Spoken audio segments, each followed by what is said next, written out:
Otro zoo de Rodrigo Rey Rosa.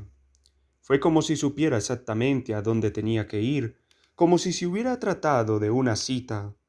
Alzó el brazo para tomarme de la mano, tiró suavemente, casi todo lo hacía con suavidad, y yo la seguí. Me condujo hasta el automóvil de su madre, que estaba ausente, y le ayudé a subir y a sentarse en la silla infantil. Alzó entonces. Sí, dijo, águila, león. El sod parecía desierto. Solo, en mitad de la calzada principal, un barrendero empujaba un bote de basura con ruedas de caucho. Ella me había soltado la mano. Corría delante de mí por la ancha calzada hacia las jaulas de los felinos, y su figurita entraba y salía de las zonas de sombra bajo los jacarandas y un majestuoso matilisguate en flor. La calzada, al principio, era recta. No había peligro de perdernos de vista.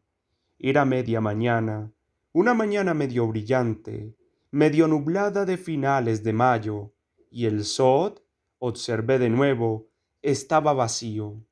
Me detuve un momento y miré a lo alto, los retazos del cielo entre las ramas recargadas de flores, y luego miré a derecha y a izquierda, un zumbido vasto como de chicharras en el campo.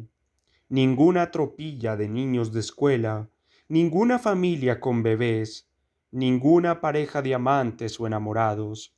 A mi derecha, más allá de una profunda fosa, un elefante viejo se rascaba parsimoniosamente un costado con el tronco de una ceiba cuya forma sugería la pata de un ave fantástica, su cuerpo oculto tras las nubes bajas que cubrían el cielo. Volví a mirar calzada abajo y sentí mil punzadas de espanto en la espalda, en los brazos, en las manos. Yo estaba completamente solo en la vía de asfalto negro, salpicada de flores lila y rosadas. Entrecerré los ojos, padezco miopía, pero no la veía en ninguna parte. Eché a correr hacia adelante, gritando una y otra vez su nombre.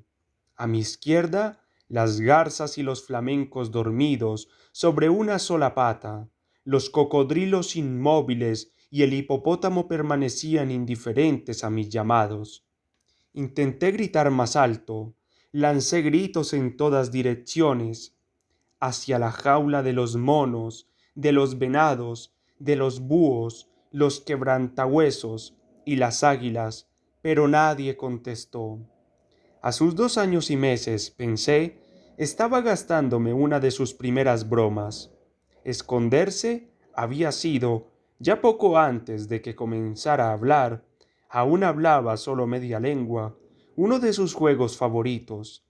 Tenía que tratarse, esta súbita desaparición, de un juego, razoné, y dejé de correr. Volví a llamarla. Ya estaba bien. Amenacé a gritos. Si no aparecía en ese instante, la dejaría allí. Pocos minutos más tarde, comencé a rogarle que respondiera. Seguí andando. A cada paso miraba a uno y otro lado, como enloquecido, y hacía constantemente esfuerzos para no ponerme a llorar. Había llegado al límite occidental del parque y estaba frente a la jaula de los tigres de Bengala. Las cercas, comprobé con alivio, eran altas y seguras y parecían imposibles de saltar.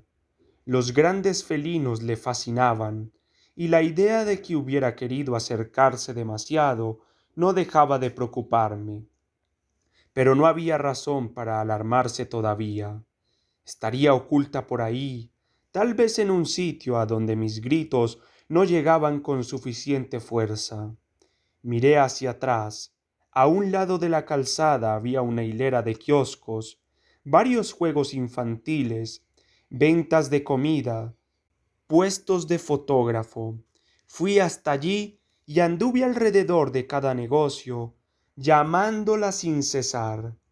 Tomé un sendero lateral, me dirigí hacia las espaciosas jaulas de los leones. 2 o 3 machos estaban tendidos sobre la hierba, semidormidos en la luz blanca de aquella mañana que comenzaba a arder. En el recinto vecino, formado por una depresión, 2 jaguares jóvenes jugueteaban a la orilla de un estanque, con perfecta indiferencia a mis gritos de bestia humana. No se podía ir más allá, de modo que di media vuelta. Casi sin darme cuenta, sin fuerzas, caí hincado de rodillas en el cemento húmedo y lloré. Hasta recé. Pero mi llanto duró poco. Me puse de pie de un salto y eché a correr hacia la entrada, sin dejar de mirar a todos lados, sin dejar de llamar su nombre una y otra vez. Ahora tanto la calzada principal como los senderos laterales se habían llenado de gente. Bandas de niños y niñas se amontonaban ante las jaulas, los juegos mecánicos, los caballitos de fotógrafo. Madres y padres empujaban calesas o carritos, los amantes se besaban bajo los árboles o recostados en las vallas. Nadie la había visto. Llegué jadeando a la entrada, donde estaban la taquilla y el portón de rejas más allá, del cual se amontonaban escolares de todas las edades, que hacían cola para comprar entradas. Abriéndome paso entre grupúsculos de niños, expliqué a gritos a los vendedores de boletos la desaparición de mi niña y pregunté si no la habían visto. Eran 2 vendedores, y ambos estaban aterrados dentro de sus casetas de vidrio oscuro y hormigón. Las sinuosas colas de gente se prolongaban hasta perderse de vista más allá del estacionamiento de autobuses escolares. No la habían visto, contestaron los 2, con simpatía profesional. Aseguraron que, de haber salido, sólo pudo hacerlo por una puerta, donde había un guardia a todas horas. Tal vez ella estaba allí, esperándome, pensé, y me precipité hacia la puerta de salida. Pero allí solo estaba un viejo guardia de uniforme color plomo y ojos nublados con cataratas. No la había visto salir, me dijo. Sugirió, señalando un teléfono público, que llamara a la policía. Una voz femenina me atendió inmediatamente, pero pasó un cuarto de hora antes de que pudiera explicar por qué llamaba. Enviarían una patrulla, me aseguró la mujer. Aparecerá, me dijo el viejo guardia del SOT. Volví a recorrer el parque, por la calzada primero y luego por los senderos laterales. Ya no gritaba, pero miraba a todos lados y sin duda tenía cada vez más el aspecto de un loco. De pronto, entre un grupo de niños indios que comían algodones de colores eléctricos, su cabecita negra, redonda, apareció mágicamente a unos 10 pasos de mí. Con los ojos húmedos de felicidad, corrí para alcanzarla, pero caí de nuevo en la desesperación al ver que, aunque esa era su cabeza, y a mí me parecía única, perfecta, la niña no era ella. Este fenómeno alucinatorio ocurrió varias veces a partir de ese momento. La luz había cambiado. El sol de mayo estaba en el cenit, y el cielo gris por encima de las copas de los árboles era como una vasta plancha caliente que quería aplastarnos. Los animales que hacía poco estaban a la vista, casi todos se habían refugiado en el fresco de sus guaridas ficticias. No sé cuántas veces habré pasado frente a la jaula de los pisotes, de los mapaches, de los micoleones, pensando una y otra vez que estaban ahí porque un día, de pequeños, habían sido capturados por hombres y que, como mi hija, desaparecieron de su mundo como por arte de magia. Un agente de policía me detuvo cerca de la jaula de las águilas. Traía bajo el brazo un cartapacio, de donde sacó una libreta de apuntes y un bolígrafo. Muy serio, con un rostro sin expresión, me interrogó de manera formal. Después de 3 o 4 preguntas, Yo me sentía responsable del extravío de, como él insistía en llamarla, la menor. Tuve que mostrarle papeles. No tenía conmigo una foto de mi hija.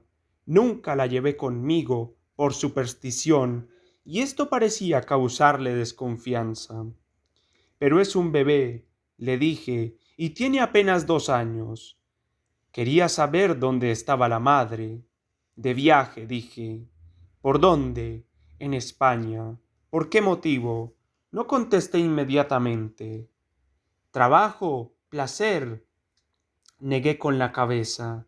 Fue de peregrinación, le dije. Es religiosa. Explíquese, exigió el policía. Es muy devota. Anda en una romería, expliqué. Fue a visitar a un sitio santo que hay en España. Compostela, Santiago de Compostela. Muy bien, ya tiene algo por qué pedir, dijo en tono de broma. Pero ya la puso al tanto. Tiene que avisarle pronto, hombre.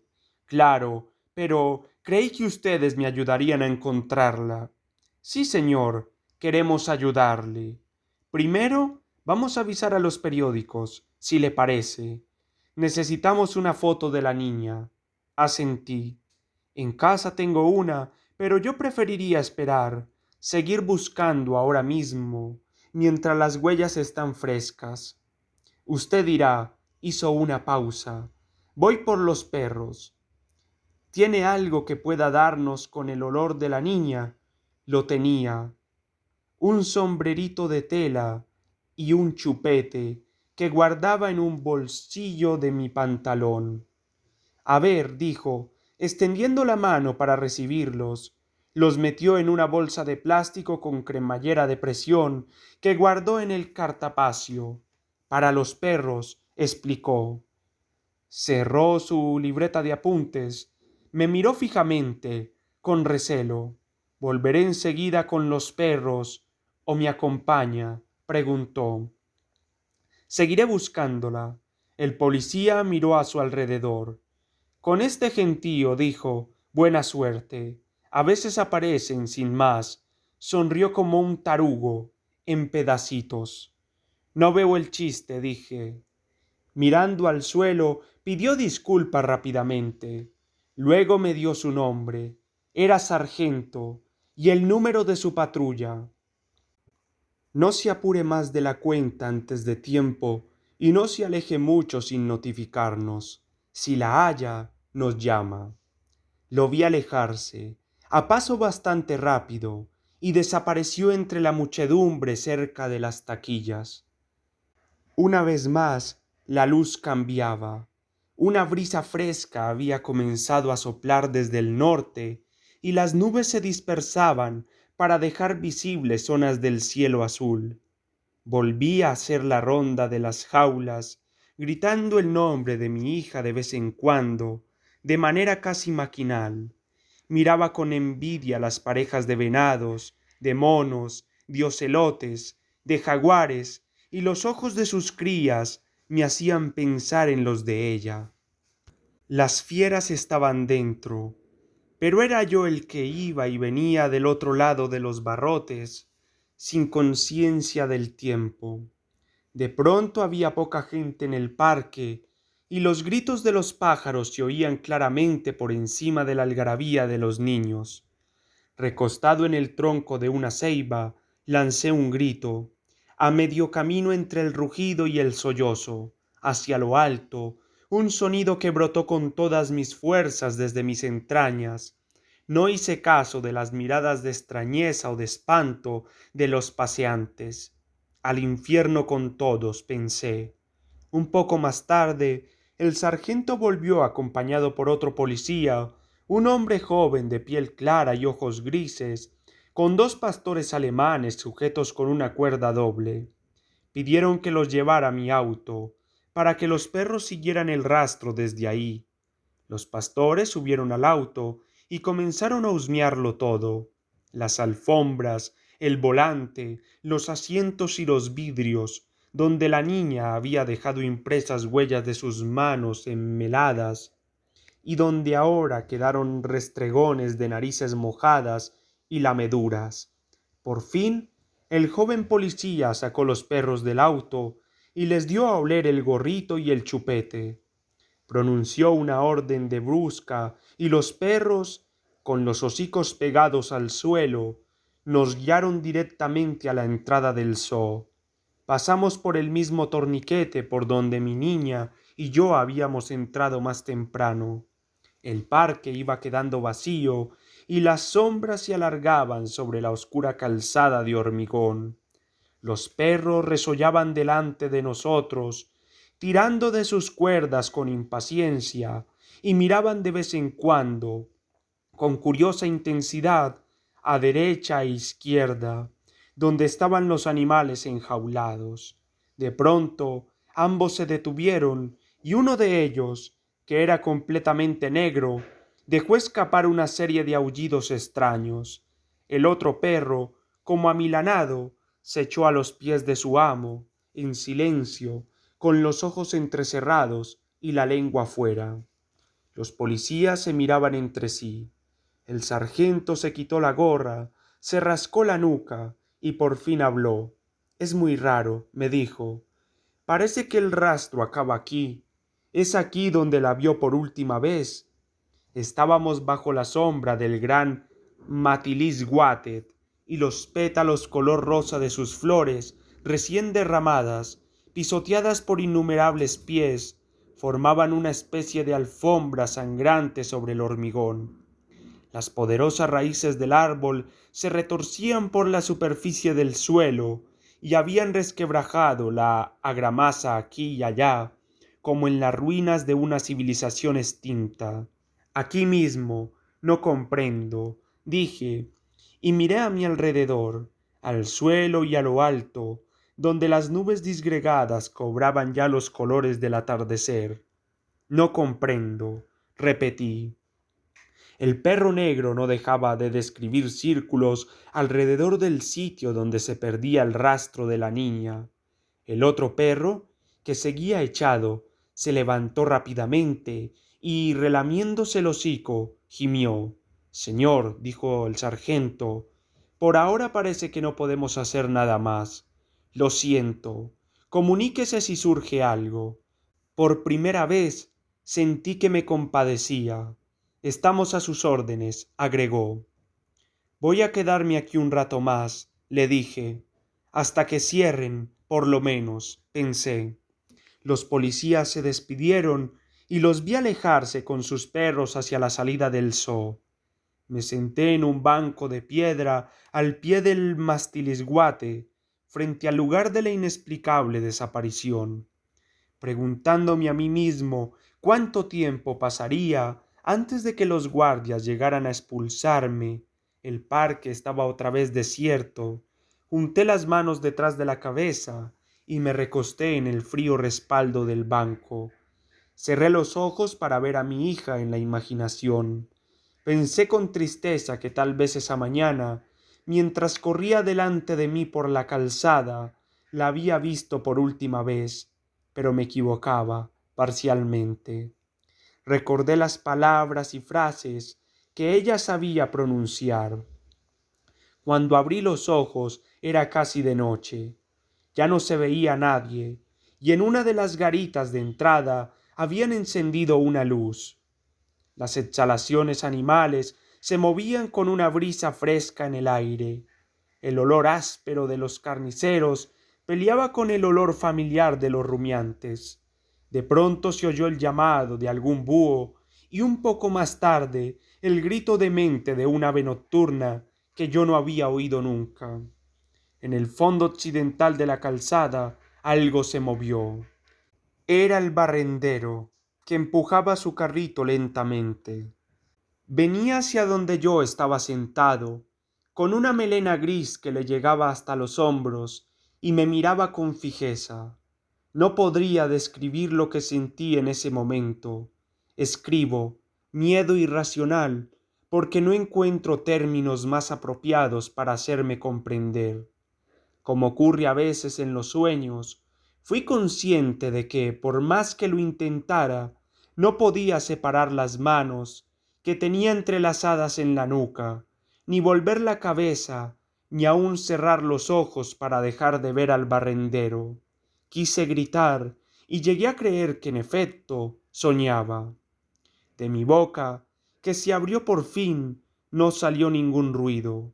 Se oía el chirriar de las ruedas del carrito de basura, un carrito hechizo, un viejo barril de combustible montado en un armazón de metal con dos chapuces de ruedas desiguales. El barrendero vestía un sobretodo negro, desgarrado en jirones por el ruedo, y grandes botas de hule. Su pelo, muy grasiento, no parecía cabello humano, y su cara enjuta era la de un idiota. Se había detenido frente a mí y me miraba fijamente con dos ojitos negros que parecían alegres. Dijo con voz aflautada: «Buenas, jefe». No atiné a responder. Emití un sonido incoherente, pero superé el ataque de inmovilidad involuntaria.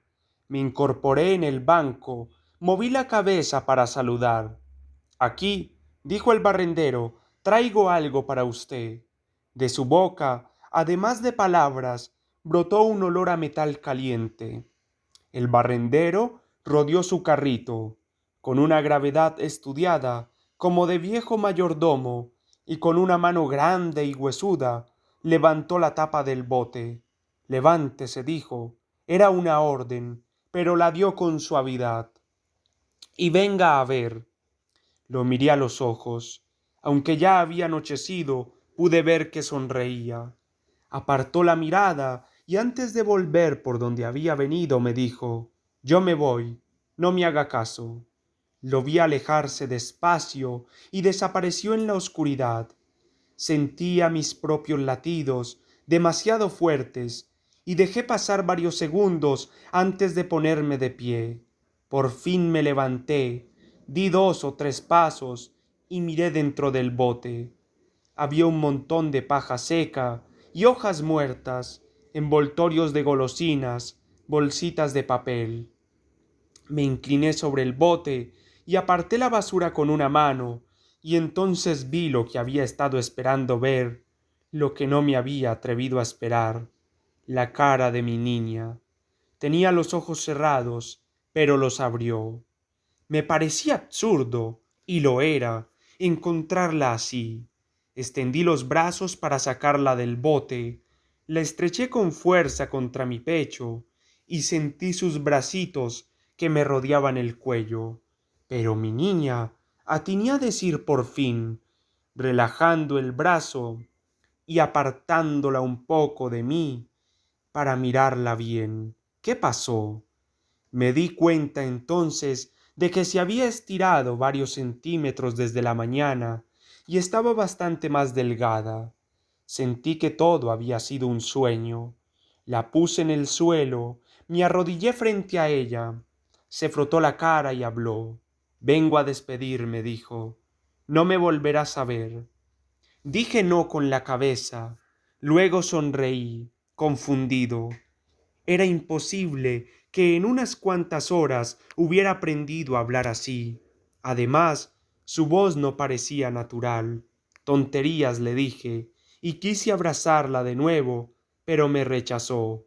«No, papá, tienes que darte cuenta. He crecido y puedo hablar», dijo con esa voz rara. «Sé que no es fácil, pero tienes que reconocerlo. He estado en un sitio en el que tú no has estado y al que no podrás ir nunca, y dentro de poco tengo que volver allá». Lanzó una mirada rápida hacia el sol poniente. «Pero no quiero que estés triste, por eso pedí venir». Quise interrumpirla, decirle que todo eso era inaceptable, una pesadilla. La tomé de una mano. «Óyeme, por favor», me cortó. «Tenemos poco tiempo y sé que no puedo explicar lo que pasó ni lo que está pasando, pero lo voy a intentar». Hablaba muy deprisa. Una grabación, pensé. Suena como una grabación. Me han llevado a un lugar extraño unos seres extraños. un lugar muy lejano, con un cielo diferente sin luna ni sol. Hizo una pausa. Necesitan agua, mucha agua, agua de aquí, pero no de ahora, y antes de que ustedes acaben con el agua, vendrán para dominarlos o destruirlos. Pero ni tú ni mamá sufrirán si eso sucede, porque si sucede será en el siglo 30 y ustedes habrán muerto mucho antes. ¿Pero qué dices? ¿Qué tonterías dices, niña? Vamos, ven. Intenté tomarle en brazos de nuevo. No, gritó. Solté su mano. Quería convencerme a mí mismo de que soñaba y decidí dejarla que siguiera hablando. Ahora su voz parecía humana.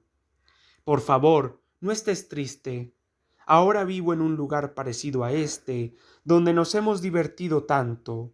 Me tratan bien. Es cierto que tengo poca libertad, y eso no me gusta, pero me dan techo y comida. Hasta tengo un compañero, otro niño más o menos de mi edad. Crecemos juntos, y es posible que más tarde le dé un hijo. Pero niña, vámonos a casa y déjate de babosadas. Volvió a rechazarme. Esta vez se puso rígida, como si algo la asustara, y miró a su alrededor. No lo intentes, advirtió. Me pusieron esa condición y yo acepté. ¿Condición? ¿Qué condición? No intentar volver a casa. Y con esa condición me permitieron regresar para despedirme. Sacudí la cabeza. Pero yo no la acepto. Tendrán que impedírmelo, dije, con la voz empañada. Tendrán que venir a impedírmelo. Intenté abrazarla de nuevo, pero me repelió con una fuerza inesperada. Por favor, suplicó. Me levanté, di un paso atrás, me dejé caer en la banca. De todas formas, razoné ya sin esperanzas. Tarde o temprano, algo así iba a suceder. Es destino de padres perder a los hijos. Bueno, si me lo pides, le dije. Gracias, asintió con una sonrisa y se acercó a darme un beso en la frente. ¿Y qué voy a decirle a tu mamá? Se me ocurrió preguntar. Sentí un dolor que no era solo físico. Dile que estoy bien. Dile, dudó un momento. Dile que me llevaron los ángeles de Dios. Pensé, nadie me creerá. Y ahora debes irte, dijo. Volverán por mí. ¿Eso es lo que quieres? ¿Volver a ese lugar? Sería inútil resistir, me aseguró. De modo que volví a abrazarla y la besé varias veces. Besé su cabecita perfecta, sus suavísimas mejillas, sus párpados y una sola vez su boca. Sin llorar y sorprendido porque me faltaba el llanto, me puse de pie. Anduve despacio por la calzada hacia la salida del sod. Antes de salir, me volví para mirar atrás por última vez, pero en la oscuridad la calzada parecía desierta. Seguí andando hacia el auto, un paso ahora, otro después. Mis pies pesaban más a cada paso, como si cada instante fuera un año. Al abrir la portezuela, me vi fugazmente reflejado en la ventana y sentí un consuelo inesperado al comprobar que en el espacio de aquel día larguísimo en el sod mi cabellera, que hasta entonces, salvando algunas canas, fue negra, se había puesto casi completamente blanca. Era como la confirmación de que mi hija no me había visitado en sueños, de que su vida continuaría en otro mundo. Lake House, Nueva York, mayo de 2004.